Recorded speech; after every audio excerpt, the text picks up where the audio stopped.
Welcome to this lecture about 10 hints to secure your IT. I am Dr. Muhammad Ali. Securing passwords.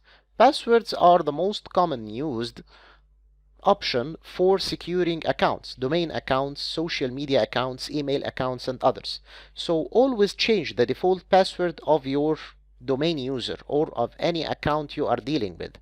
Enforce a strong passwords policy over your domain users.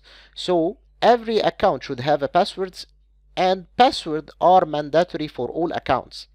Change the password every a certain period of time, maybe 42 days like the default period of the Windows, or 60 days. This is a choice of yours.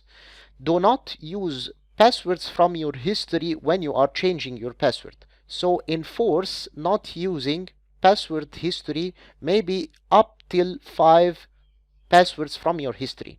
Lock out the account after 3 failed attempts of long passwords, and the lockout duration may be for 30 minutes or maybe forever until unlocked by an administrator. Learn how to use complex passwords. Complex passwords must not contain names, birthdays, mobile phone numbers, any meaningful words in any language. And it must contain the following. It should be at least 8 characters. Alphabetic in upper and lower cases should be there. Numerals and special characters like the hash or the percentage and or the @ Here is a tip to choose a complex password. Pick a phrase that you can easily remember.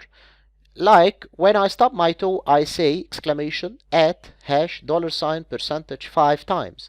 The password is WISMTIS exclamation @ $percentage 5t. Note that the W and both I's are in upper cases. Never give your password to someone else, otherwise the account will not be yours any longer. Never write down your password in a paper, even if you will keep it in a safe place. Pick the system saving your credentials. Pick the systems that is saving your email password, and make sure that it is not a public computer. Audit passwords on your system. So make sure that all your users are using complex passwords and even changing them every now and then. Securing the operating system. Always use the up-to-date operating system of your choice, the up-to-date Windows or the up-to-date Linux. Never use older versions of the operating system. So try to be up-to-date and upgrade your operating system to the newer version. Every newer version is more secure than the older one.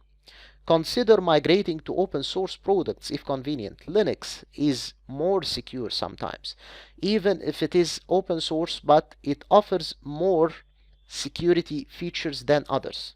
Security features in the operating system may be the user authentication, the file encryption, the network backdoors, the network backdoors that are closed, and the security in the application and the hardware supported that should be always certified and official hardware, the overall stability of the operating system, and the hanging of the operating system that is less frequent is part of the security of the operating system. Every operating system has some updates that are published regularly. So track the published update of your operating system version, either published on a website or published on an updating server. Automate the operating system updating process for your system, maybe using updating server that is scanning your machines in your domain and downloading the necessary updates to them. Consider applying the updatings of the operating system on pilot system. Never roll out all the updates on all your machines all at once. It may damage some of the software or hardware existing on your machines if these updates are not tried and are not experimented over pilot systems before. Avoid the unnecessary updates to be downloaded on your system. It may fill the hard disk. It may cause some hardware to stop working. It may be sometimes malicious hardware to your machine. Audit your systems for the missing updates regularly, maybe through the updating server that is available for some of the operating systems. Monitor the operating system resources for suspicious actions like invading and monopolizing the hard disk or the processor or the RAM by a single application or a single user for no reason. Always use the latest hardware drivers, which are most of the cases more secure than the less modern hardware drivers.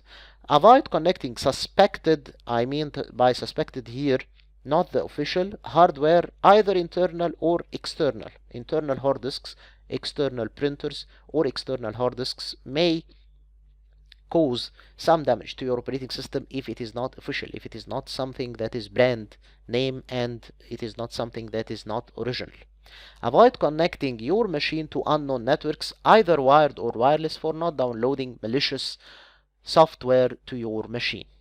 The antiviruses. Several antivirus products act as integrated solution as part of the UTM, Unified Threat Management, and it acts as antivirus and firewall and other things at the same time. The antivirus protects the system from the following: damaging existing files on the hard drive by malicious software, for example, receiving malicious files over the network, either as attachment or as downloaded files, establishing unauthorized network connections, and establishing backdoors through this unauthorized network connection on your machine, leakage of information from the system outwards, and sending data maybe through email attachment or sending data to the cloud from your system should be controlled also by antiviruses as a security tool to prevent the leakage of information from your system outwards. Installing an antivirus on each system, or installing a lightweight antivirus that is connected to a centralized version of the antivirus on your domain or on your network. This is something of your choice. Just make sure that the antivirus is not loading your machine, it's not causing it to be slow. Deploying a trusted lightweight product among the vendors. Make sure that your antivirus is lightweight and is not loading the machine. Automate the antivirus updating process. Analyze the antivirus logs via trained analysts to make sure what is visiting your system. Firewalls. In this diagram, the firewall is placed between the internet, the demilitarized zone servers, and the internal servers. The firewall is inspecting the traffic that is arriving from the internet to the demilitarized zone and to the internal part of the network.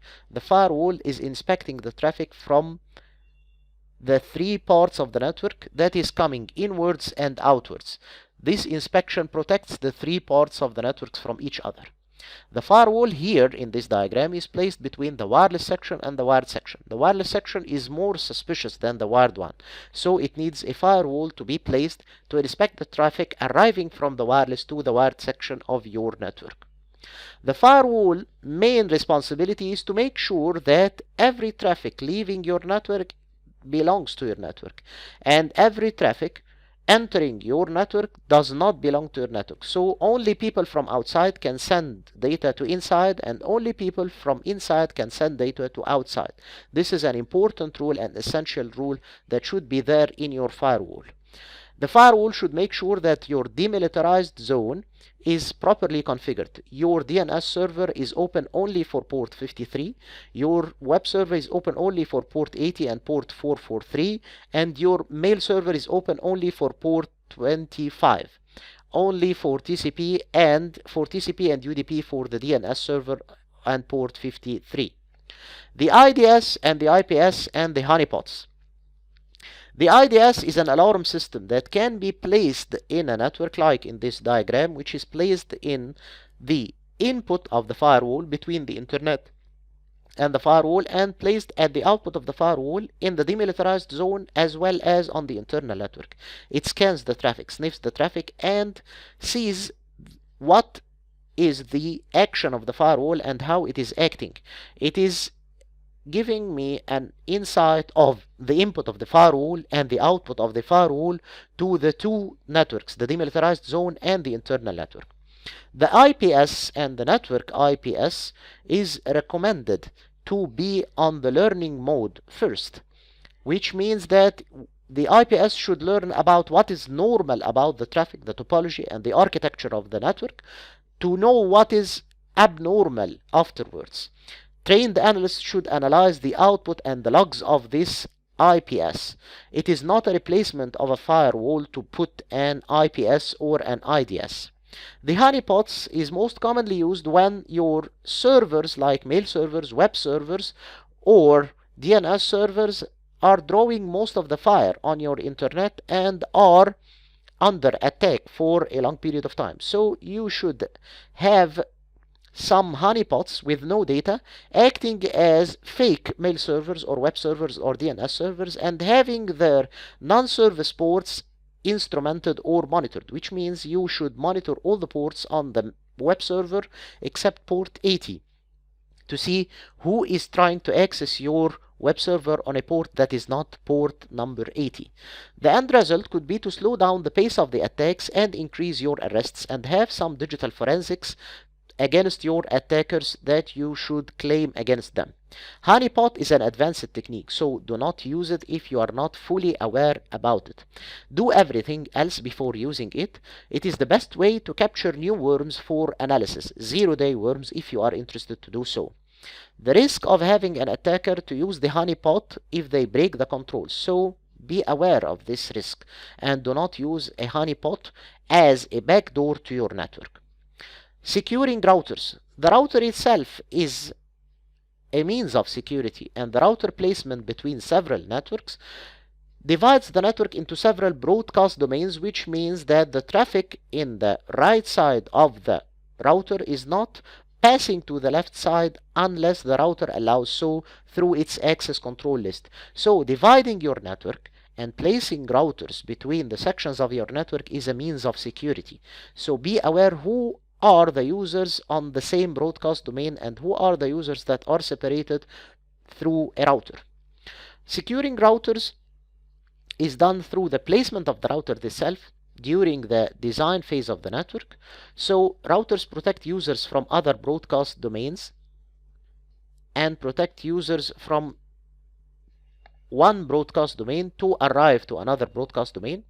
Router placement is a point of design and point of security as well. The border router can protect the firewall from malicious traffic through its access control list. So it can be a border router facing the internet, and behind it we can place the firewall that is protected through the access control list in the router itself. The load balancing between routers, which means having more than a router with load balancing between them, is a means of security. Updating the router firmware to the latest firmware and taking care of the physical security of the router and placing the router in the right place with the right temperature is also a part of securing the router. Securing switches. The switch itself is a means of security when dividing users into several VLANs, so it is hard for attacks to pass through different VLANs. Applying MAC filtering on the switch to know which MAC addresses are accessing the switch and which MAC addresses are not allowed to access your switch. Use port security to tie each user to the specific dedicated port, so do not leave the users free to move their machines across different parts of your switches. Use encryption on the lowest layer possible on the switch, which is layer 2. For example, encryption makes it hard for sniffers to access your network. Sniff the traffic of your network yourself to analyze on regular basis which are the types of traffic passing through your switch and are you capturing some malicious traffic over your switch. Design your network with load balancing and backup between switches for not to have a compromised switch or overloaded switch that is falling or single point of failure for your network. Do not overlook the physical security of the switch. Place it in the right place, the protected place with the right temperature. Update the switch firmware to the latest. The latest firmware is more secure than the older one. Secure your wireless network. So use the hidden SSID feature when required. Do not make all your SSIDs broadcasted. Filter your traffic based on MAC addresses, IP addresses, port numbers, or domain names, and this is a feature that can be used through access points itself. Access points can filter traffic using MAC addresses, IP addresses, port numbers, and domain names.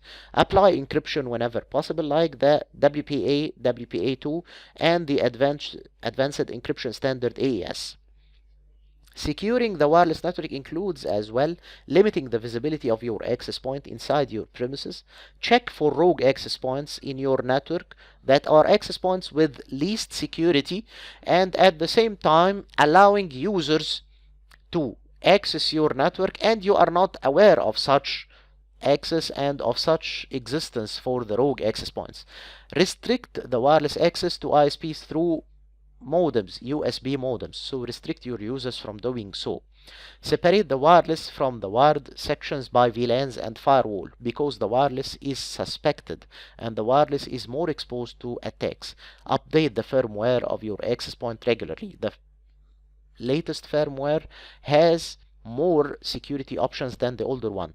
Never leave the access point configuration to the default password. Change the default password of the access point.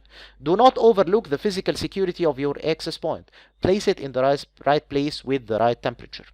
The physical security includes mitigating the safety threats. Always back up your hardware and software. Have backup of your servers and have backup of your information on other media, for example. Use sensors for temperature, for water, for smoking, and for high temperature, for example, and low temperature as well. Use devices to respond when these sensors report that there is something abnormal. Use firefighting systems, uninterrupted power supply, air conditioning systems for high temperature and low temperature. Use signs such as staff only to restrict users that are not part of the staff to enter some rooms and enter some data centers or server rooms that they are not allowed to access. Set procedures to respond, such as security policy that should be written, published, and signed by all the users inside your organization. The unauthorized physical access can be controlled through some devices such as the locks, the man traps, the fences of the premises. Try to use the contraband checks like X-ray scanners, metal detectors, and bag inspections for the visitors of your premises. Use the video surveillance cameras and have people in front of their screens that are aware of what to do when something wrong is happening. When you are banning someone from a restricted area, escort him to outside the restricted area and do not ban him by telling him go away. He will not go away and he may turn around and enter the same place from another door, so try to escort him outside the premises if he is not allowed to enter. Thank you.